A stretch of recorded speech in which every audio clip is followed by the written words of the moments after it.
हे what's up guys, welcome back once again. So दोस्तों, आज की कहानी जो एक्सप्लेन करने जा रहे हैं उसका नाम है फ्रेंजी। कहानी शुरू होती है लिंजी नाम की लड़की से जो काफ़ी घबराई हुई है। ये असल में ओशियन में एक टापू पर खड़ी है जहाँ पे इसके अलावा कोई भी मौजूद नहीं है।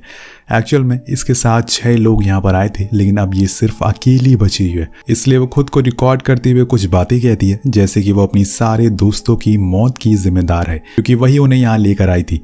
अब इसके आगे वो कुछ और कह पाती कि तभी कैमरा की बैटरी खत्म हो जाती है। पर आखिर ये लड़की कौन है, ये यहाँ कैसे पहुंची और इसके दोस्तों को किसने मारा, ये सब आपको कुछ देर में पता चल जाएगा।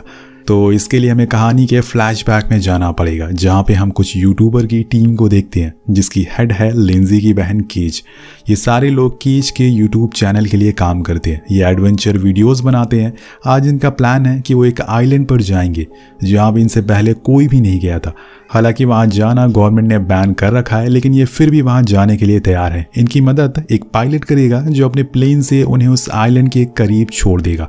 लेकिन जाने से पहले लिंजी पायलट से कहती है कि तुम अपने प्लेन का जीपीएस निकाल देना ताकि हमें कोई भी ट्रैक ना कर पाए, जिसके लिए वो उसे कुछ पैसे भी देती है और फिर सब लोग उस प्लेन पर बैठ जाते हैं।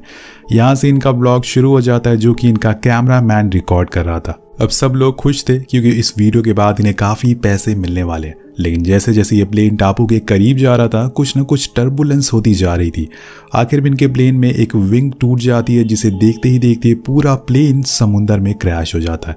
ऐसा लग रहा था कि सभी लोग मारे जा चुके हैं। लेकिन कुछ देर बाद लिंजी बाहर आती है। वो अपने चारों तरफ देखती है, लेकिन वहां मलबे के अलावा कुछ और भी था, और वो थी शार्क जो उसकी तरफ आ रही थी। लेकिन तभी पानी के नीचे से काया निकलती है, जिससे कुछ देर बाद सैम भी बाहर आ जाता है। ये एक दूसरे को देखकर बहुत ही खुश थे, लेकिन अभी भी इनके 3 लोग गायब थे, जिसमें लिंजी की बहन, कैमरामैन और पायलट। इन तीनों अपने साथियों को ढूंढने के लिए पानी के नीचे जाते हैं, जहां उन्हें वो पायलट भी मिल जाता है जिसकी हालत बहुत ही गंभीर थी। वो लोग उसे फौरन ऊपर लेके आते हैं और एक बोट के सहारे उसे बांध देते हैं।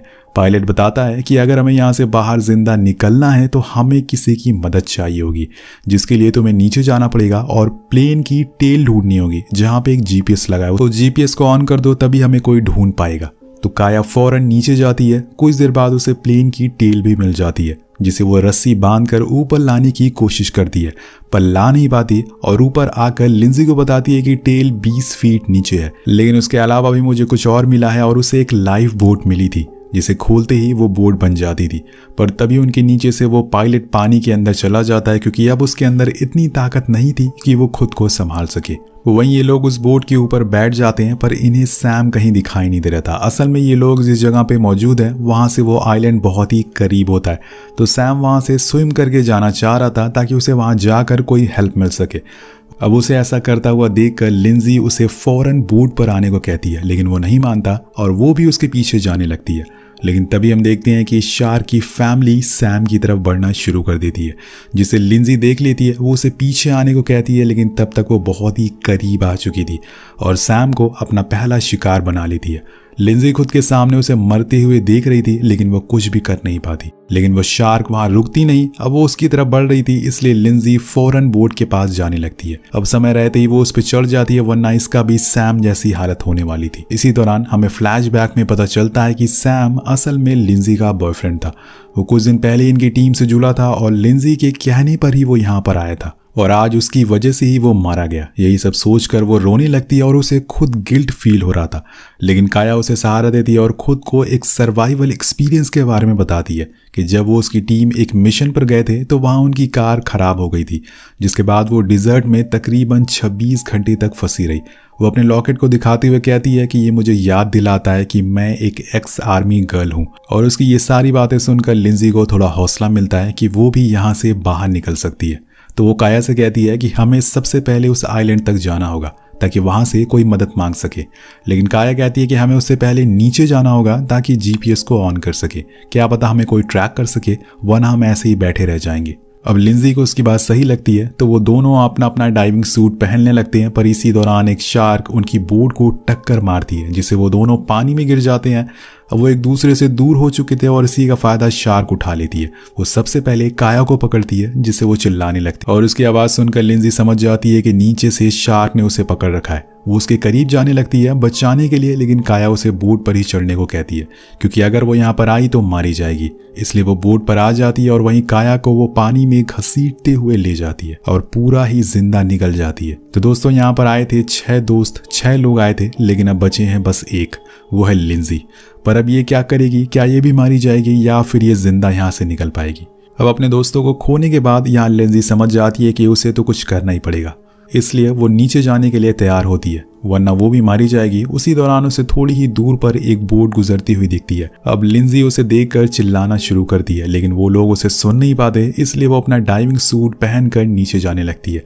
लेकिन उसे डर लग रहा होता है कि तब इसे सैम की कही हुई बात याद आती है कि जितना तुम डर के पीछे भागोगी तुम्हारे पीछे उतना ही डर आता रहेगा। इसलिए वो कूद जाती है और फौरन उसी टील के पास पहुंचकर जीपीएस को ऑन कर देती है। तो इसका पहला काम यहाँ पर हो गया था, लेकिन उसी दौरान वहाँ शार्क आ जाती है और तभी उसे वहाँ एक कैंडल लाइट दिखती है जिसे जलाकर वो उसे भगा देती है। लेकिन जब लिंजी ऊपर आने लगती है तो वो शार्क दोबारा आ जाती है, पर वो सही समय पर बोट पर छलांग मारती है और खुद को बचा लेती है। जिसके बाद वो उस बोट को एक राफ्ट की तरह यूज करने वाली है, जिसके लिए वो लकड़ी के डंडे को यूज करके उसे आगे बढ़ाती है ताकि वो साइलेंट तक पहुंच सके।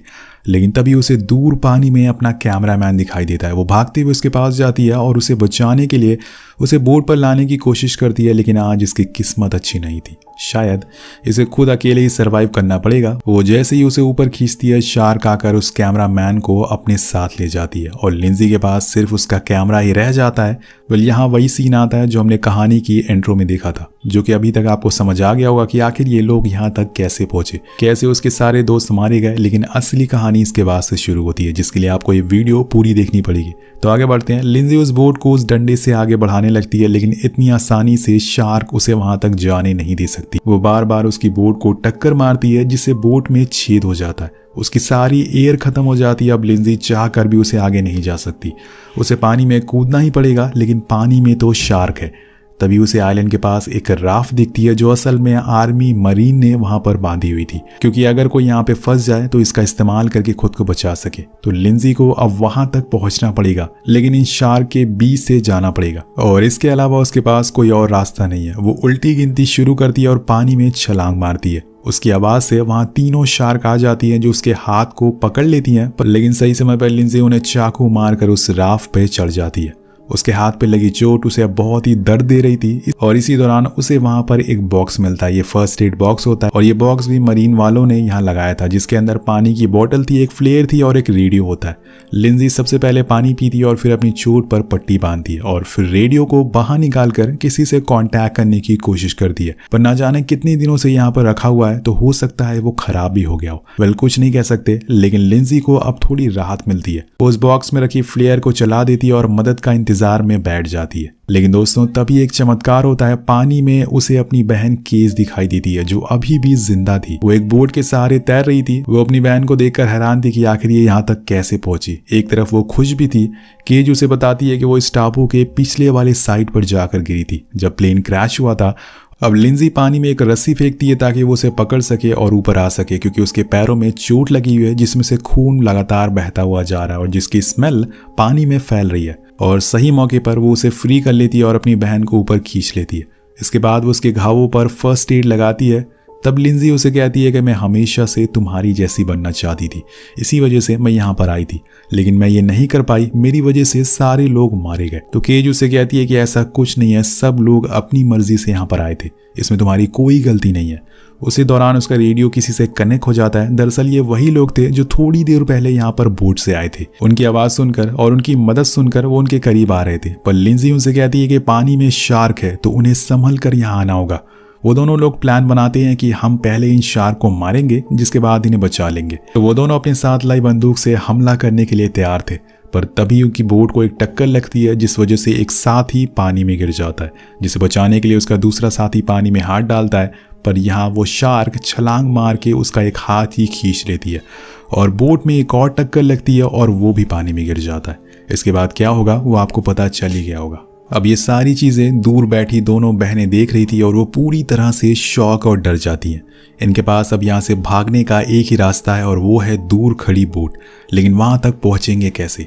अगर ये पानी में गए तो वो शार्क इन्हें भी खा जाएंगी, और अगर ये नहीं गए तो इनकी यहाँ पर भूख की वजह से मौत हो जाएगी। इसलिए लिंजी कहती है कि इन्हें कैसे भी करके इन तीनों शार्क को मारना पड़ेगा, तभी वो यहाँ से निकल पाएंगे। इसी दौरान उन्हें उसी बॉक्स में क्रूड ऑयल मिलता है जिसका इस्तेमाल वो आग जलाने के लिए कर सकते हैं। लेकिन पानी में जलाकर उन शार्क को मारना इतना आसान नहीं है, क्योंकि वो एक जगह पर रुकते ही नहीं है। तभी केज को एक आइडिया आता है, क्यों ना वो उस आइलैंड पे लगे बड़े पत्थर को पानी में गिराकर उन्हें मार दे। अब लिंजी को ये आइडिया सही लगता है तो वो उन्हें पहले शार्क को अपने पास बुलाती है, और जैसे ही वो उनके करीब आती है वो उस रस्सी को खींच देती है, जिससे वो पत्थर सीधा जाकर शार्क के ऊपर गिरता है। और यहाँ इनका आइडिया काम आ गया था, शार्क की मौत हो जाती है, जिससे वो दोनों बेहद खुश होते हैं। लेकिन अभी भी 2 शार्क मौजूद है, उसे मारना बाकी है। तो तभी उन्हें दूर उस आदमी की बंदूक दिखाई देती है, जिसके पास किसी को तो जाना पड़ेगा। जिसके लिए वो दोनों पहले तो पत्थर उठाते हैं, जिसके ऊपर वो अपनी पट्टियां बांध देती है जिसमें खून लगा हुआ था, और फिर वो उसे दूर दिशा में फेंक देती है, जिससे वो शार्क खून की स्मेल से डिस्ट्रैक्ट हो सके। और मौका देखकर केज उस बंदूक के पास जाने लगती है, वो उसे पकड़ लेती है। लेकिन जब वो वापस आती है तो एक शार्क उसे देख लेती है, और अब वो उसके पीछे थी।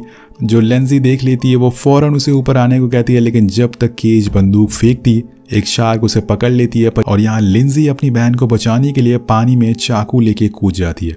वो अपना सारा गुस्सा उस शार्क पर निकाल देती है, जिससे शार्क यहाँ से थोड़ी देर के लिए भाग जाती है। यहाँ उसने केज की जान बचा ली थी, पर उसकी हालत बहुत ही ज्यादा खराब थी। उसके एक पैर पे शार्क ने अपना पूरा दांत घुसा दिया था, जिससे लगातार उसका खून बहता जा रहा था। पर यहाँ लिंजी फौरन उसकी पट्टी करती है, लेकिन यहाँ केज को पता चल चुका था कि वो ज्यादा देर तक जिंदा नहीं रह पाएगी। इसलिए वो अपनी बहन से कहती है कि मैंने हमेशा बस यही चाहा है कि तुम मुझसे पीछे रहो। मैं तुमसे हमेशा जलती रही हूँ, क्योंकि तुमने जो चाहा वो तुम्हें बड़ी ही आसानी से मिल गया। मैंने जानबूझकर तुम्हारे बॉयफ्रेंड सैम को किस भी करा था, ताकि तुम्हारा और सैम का रिश्ता टूट जाए, पर वो अच्छा लड़का था, इसलिए उसने तुम्हारा साथ नहीं छोड़ा। मैं मरने से पहले इन सब चीजों के लिए माफी मांगना चाहती हूँ। इसके आगे वो कुछ और बोल पाती कि तब तक वो लिंजी के हाथों में ही दम तोड़ देती है। अपनी बहन और दोस्तों की ऐसी मौत देखकर लिंजी पूरी तरह से टूट जाती है। वो बिखर सी गई थी, लेकिन ये चीज उसके अंदर और ज्यादा गुस्सा भर देती है। उसे अपनी बहन का बदला लेना है जैसे भी करके। तो वो उस बंदूक को उठाती है और उसकी एरो को शार्क के मुंह में फंसा देती है, जिससे वो ज्यादा दूर भाग ना पाए। फिर वो क्रूड ऑयल को पानी में गिराकर आग जला देती है, जिससे वो शार्क बुरी तरह से जलकर मारी जाती है। और ये देखकर वो जोर जोर से चिल्ला रही थी, उसे बहुत ही खुशी मिल रही थी। लेकिन तभी दोस्तों दूसरी शार्क आ जाती है और वो केज की लाश को घसीटते हुए पानी में ले जाती है। पर यहाँ अब लिंजी रुकने वाली नहीं थी, क्योंकि उसके पास अब खोने को कुछ भी नहीं था। वो बिना कुछ सोचे समझे पानी में कूद जाती है और उस बोट की तरफ बढ़ने लगती है। वो शार्क भी उसके पीछे थी, लेकिन वो रुकने वाली नहीं थी।